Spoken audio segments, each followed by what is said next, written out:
এখন বাজে দুপুর ৩টে। আমি কিন্তু এখন বেরিয়ে পড়েছি দোকানে যাব বলে। আর দোকান থেকে যাব কিন্তু আমার মেয়ের সাথে দেখা করতে।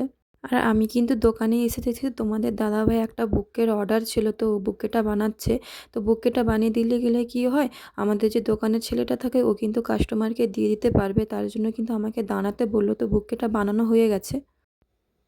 আর তারপরে গেলাম দুজনে মিলে মেডিকেল থেকে ওর কিছু প্রয়োজনীয় জিনিস নিয়ে নিয়েছি আমার মেয়ের যেগুলো লাগবে।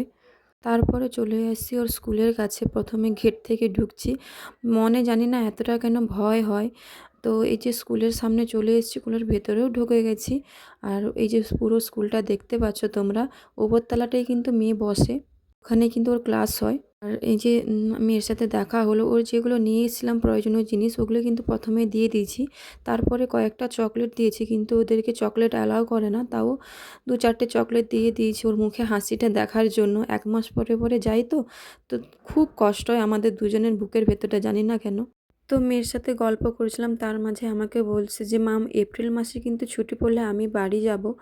তো আমি বলছি, "হ্যাঁ, তুই বাড়ি যাবি।" তো দুজনের চোখ ছলছল করছিল। তার মাঝেও কিন্তু আমাদেরকে হাসি মুখে বিদায় দিল। এই যে দেখো টাটা করছে আর ফ্লাইং কিস